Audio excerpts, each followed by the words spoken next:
Պարոն Գաբրելյան, մի հատ շատ կարևոր հարց ունենք ընդհանուր կրթական ոլորտում, որը ազդում է մեր ընդհանուր տնտեսության աճին։ Գրեթե բոլոր տեղերը, բոլոր ուղղություններով, որտեղ ներդրում ենք անում, մասնագիտական կրթության բացակայության պատճառով մենք սկզբից միշտ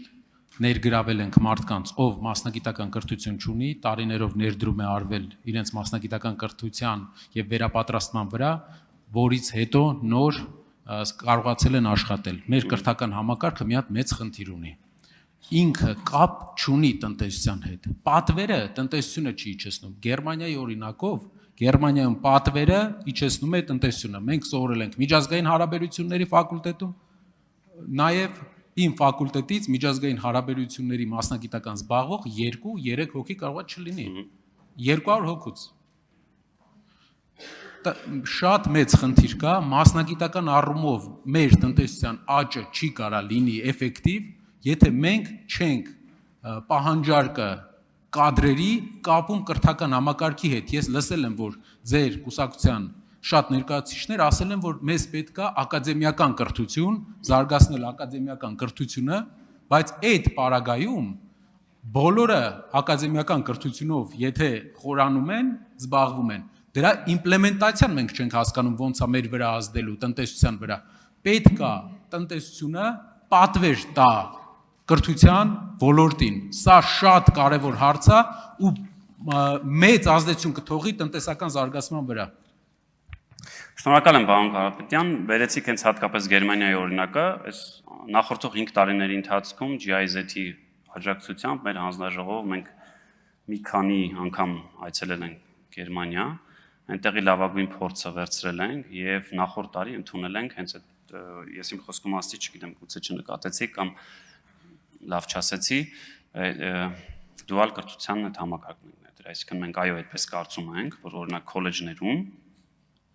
պետքա ուսանողը, որ ավարտում է, ինքը անմիջապես, նույնիսկ դրա նախորդող որոշակի ժամանակահատվածում արդեն իսկ աշխատատեղ ունենա։ Ինչ ենք արել, ասել ենք հարգելի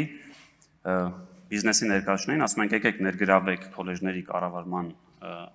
կամ խորհրդում կամ որևէ ձևով հուշագիր ստորագրեք եւ օրինակի համար տեսական գիտելիքները ուսանողը կստանա դասախոսից, բայց այդ տեսական գիտելիքների գործնական մասը ոչ միայն կստանա գործարարից, այլ նաև գործարարն է գնահատելու։ Եթե ավելի պատկերավոր ասեմ, հիմա տրանսֆորմատորներից եք պայմանական, խոսում ենք, էլի առանց որևէ բան։ Հիմա այդ մասնագիտությամբ սովորողը ինքը տեսական գիտելիքները ստանա քոլեջում, բայց գա ձեր մոտ, ձեր գործարանում, դուք իր աշխատանքը գնահատեք եւ դուք դառնաք իր դասախոսը որպես այդպես։ Հետո գնահատեք, ասեք օրինակ Սիսակ Գաբրելյանը, այս տեսական մասը, որ սերտել է քոլեջում, գործնական մասն է գնահատվում այսպես, որովհետեւ մենք կարծում ենք, որ այդ թիվը, որ օրինակ ես էլ հպարտությամբ ասի 47000, այո, համաձայն եմ ձեզ հետ։ Իսկ արդյոք մենք ունենք կամ պատկերացում ունենք, թե այդ 47000-ից քանիսն են այդ բանին, որ ավարտեն կգնան եւ կմտնեն աշխատաշուկա։ Մենք կարծում ենք, որ տանջուրպետը շատ մեծ է, այո, որոշ դեպքերում շատ մեծ է, որովհետեւ կրթական համակարգում այն ինչը որ մենք սովորում ենք, այդ բիզնեսը դա արդեն 15 տարի առաջ այդ մեթոդներով չի։ Իմ մոտ էլ ա եղել այդպես։ Առաջին մասնակցության, որ սովորել եմ ԵՊՀ-ում, դրան զուգահեռ նաև աշխատում էի Հայաստանի լավագույն լրատվամիջոցներում, այն ինչը որ ես այնտեղ սովորում էի, ես հետո որ դասից հետո գնում էի աշխատանքի, ես հասկանում էի, որ ընդհանրապես մեկը մյուսի հետ կապ չունեն։ Այստեղ համաձայն եմ ձեզ հետ, բայց այդ մոդելը ներդրված է, եթե էլի այլ լավ լուծումներ, հենց գերմանական օրինակն ենք վերի ավելին Նիդերլանդներ են եղել եւ այնտեղ նույնիսկ բիզնեսի որոշ տեսակների վրա դրած է այդ պարտավորությունը, ասում դու պայմանական ունես 100 աշխատող, տոկոսա դրած 3 կամ 5%-ը պետքա պարտադիր ներգրավես քոլեջի ավարտական կուրսի երեխան, այսինքն բիզնեսը որ բացում է, ինքը գիտի, որ ինքը պետքա իր աշխատողների ընդհանուր թվականակի որոշակի տոկոսը ներգրավի այս քոլեջներից։ Կարող ենք նաև ավելի մենք էլ այդ մոտեցմանը գնալ եւ որոշ դեպքերում, որոշ մասնակիցներով բիզնեսին, այսպես ասենք, պարտադրենք, որ քոլեջներից դարձան, որտեղ մեծ հաշվով, այո, վերջնարդյունքում այդ մասնագետը թե կարմիր դիպլոմով կրնի, թե կապույտ դիպլոմով կրնի, իր արդյունքը, իր գնահատողը այն գործարարն է, որը իրան պետք է աշխատանքի ընդունի։ Արձագանք ոչ միայն քոլեջների, այլ նաև համալսարանական կրթության մասին է խոսքը, որովհետև շատ ոլորտներ կան, որ խորը համալսարանական կրթության կարիք ունեն։ Դուք ասեք մասնագիտական այո, համալսարանում անգամ մասնագիտական, օրինակ տարբեր արդյունաբերական Բրեշա քաղաքը Իտալիայում հիմնականում արդյունաբերական համալսարանական կրթություն է տալիս։ Եվ ժամանակի շատ կարևոր է, եթե այս ուղղությամբ աշխատանք կատարվի, մեր գործընկերները այդտեղ նաև կարևոր փոփոխությունների առաջարկներ կանեն։ Մյուս հարցը IT ոլորտը բավական մեծ պահանջարկ ունի, բայց մի խնդիր կա, վարձերը շրջանների մեր հայրենակիցների համար բավական բարձր են, օրինակ պոլիտեխնիկական համալսարանում։ Քանի որ ով ավարտում է արագ աշխատանք է գտնում, գործազրկության հարցը, որը 100,000-ներով է մեր երկրում, մենք կարող ենք լուծել ինչ որ ձև աջակցելով, սուբսիդավորելով IT ոլորտի կրթության սակագինը, վճարը ընտանիքների համար։ Շնորհակալ եմ պարոն Կարապետյան, ժամանակս չէր հերիք է, ուրախ եմ, որ հնարավորություն տվեցիք ասելու, մեր նախընտրական ծրագրում գրված է, որ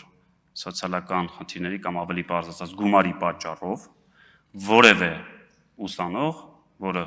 մոգից բարձր շեմ ունի, դուրս չի մնալու համալսարանից։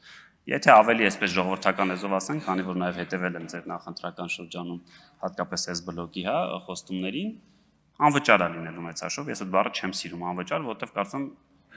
կրթությունը նախ չպետք է լինի անվճար, այլ հարցը, որ դա այլ աղբյուրներից պետք է ֆինանսավորենք։ Այո, մեր նախընտրական ծրագրում ֆիքսել ենք եւ նաեւ կառավարության ծրագրում կա եւ նաեւ կարող եմ ձեզ ասել, որ անցնող 5 տարիների ընթացքում ես չեմ հանդիպել այդպիսի դեպք մի ուսանող, որը ունի մոգի բարձր շեմ եւ դուրս է մնացել համալսարանից։ Չեմ հանդիպել եւ նաեւ արձանագրել ենք, որ այս նոր համակարգում էլ այո, պետք է այնպես լինի, որ որևէ մեկը դուրս չի, որտեղ եք հասկանանք, էլի այդտեղ բիզնես տրամադրություն, եթե մեկը սովորելու է, այտենց վատա սովորելու, գուցե վնաս ենք անում, որ այդ մարդուն փողը տալիս ենք, ինքը շարունակում է ամանալ, որտեղ հետո ավարտելու է անիծի համ կյանքը, համ էս, ասես ինչ դժբախտ երկու։ Հա։ Ավարտեք բան։ Գեգամ Մանուկյան։ Եթե բարձր շեմ ունենա, հազար ներողություն, ասել ենք, չի։ Գեգամ Մանուկյան։ Մտածենք։